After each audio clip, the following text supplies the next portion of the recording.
Hey everyone! Today we're talking about something nobody wants to think about. But everyone needs to be prepared for surviving a financial crisis. Now, I'm not talking about missing a credit card payment.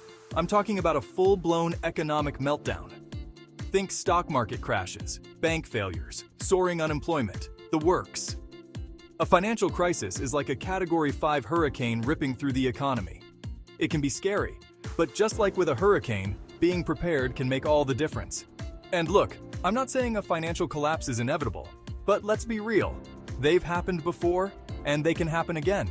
So, in this video, I'm going to give you 10 essential tips to help you weather the storm and come out stronger on the other side. Let's get into it. First things first, you need an emergency fund. This is your financial life raft, your safety net when things go sideways. I'm talking about 3 to 6 months worth of living expenses, guys, not just a few $100.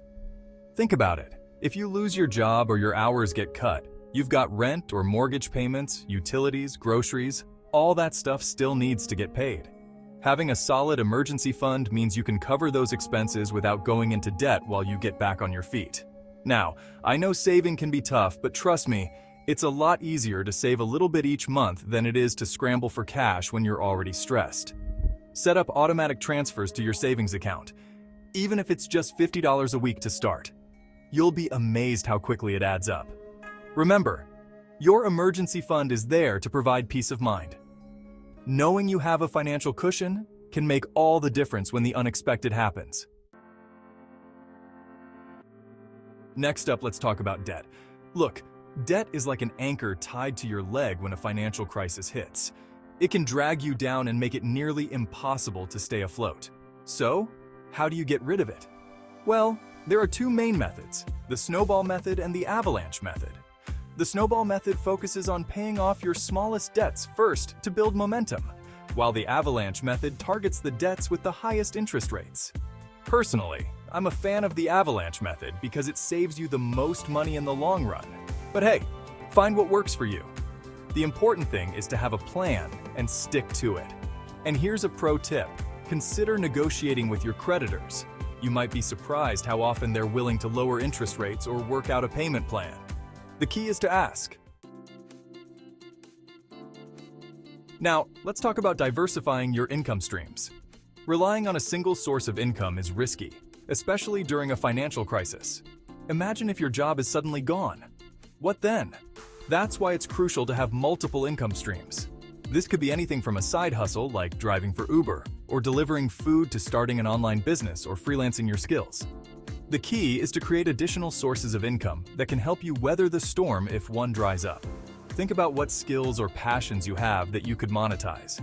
Could you teach online courses, sell handmade crafts, or offer consulting services? Brainstorm some ideas and start exploring your options. Remember, diversifying your income isn't just about making more money. It's about creating financial security and peace of mind. Just like you don't want all your income coming from one source, you don't want all your investments in one basket either. Diversification is key to weathering market downturns. Now, I'm not a financial advisor, but I always recommend a mix of low-cost index funds, bonds, real estate, and maybe even a little bit of gold or crypto. The idea is to spread your risk so that if one asset class takes a hit, your entire portfolio doesn't go down with it. Now, I know investing can seem intimidating, but it doesn't have to be. There are tons of resources available online and even robo-advisors that can help you get started. The important thing is to start small, do your research, and invest for the long term.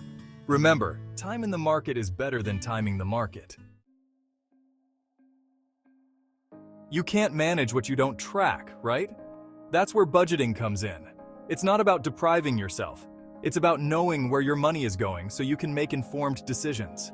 There are tons of budgeting apps out there, or you can go old school with a spreadsheet.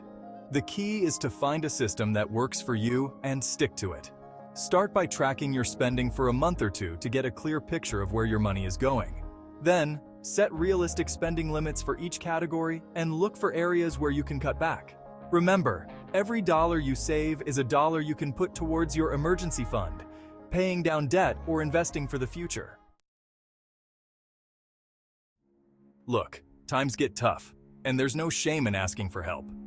Many communities offer resources like food banks, rent assistance programs, and job training services. Don't be afraid or embarrassed to reach out and see what's available in your area. These resources are designed to help people get back on their feet, and there's no shame in taking advantage of them. You can start by contacting your local United Way, community action agency, or even your local library. They often have lists of resources available in your area. Remember, you're not alone in this. There are people who care and want to help. Don't be afraid to reach out. Okay, let's talk about insurance. I know it's not the most exciting topic, but it's crucial, especially during a financial crisis.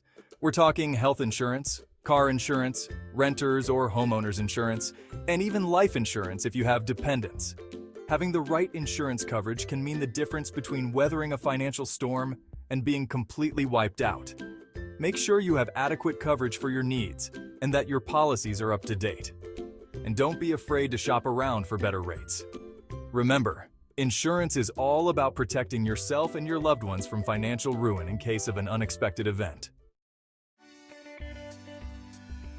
Even if you love your job, it's always a good idea to have an updated resume ready to go.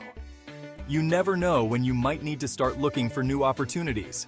Make sure your resume highlights your skills and experience in a clear and concise way. Use keywords that are relevant to your industry and tailor your resume to each job you apply for. And don't forget about your online presence. Make sure your LinkedIn profile is up to date and professional. You never know who might be checking you out. Remember, having an updated resume and online presence is like having your best foot forward. It shows potential employers that you're serious about your career and ready to hit the ground running. You've probably heard it before. It's not what you know, it's who you know. And that's especially true during a financial crisis.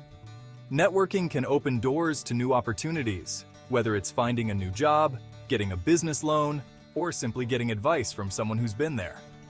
Attend industry events, join online groups, and reach out to people you admire for informational interviews. You'll be surprised how willing people are to help if you just ask. Remember, networking is about building relationships, not just collecting business cards. Be genuine, be helpful, and stay in touch with the people you meet. Finally, one of the most important things you can do to survive a financial crisis is to stay informed and be adaptable. Keep up with the news, but don't buy into the hype. Look for reliable sources of information and be wary of get-rich-quick schemes or doom and gloom predictions. Be prepared to adjust your financial plan as needed.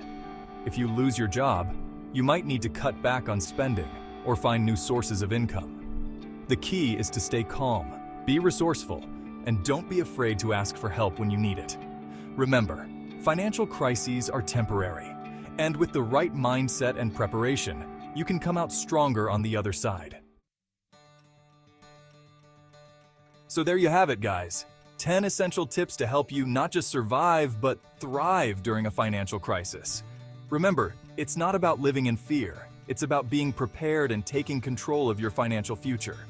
If you found this video helpful, please give it a thumbs up and subscribe to the channel for more survival tips and tricks. And as always, thanks for watching.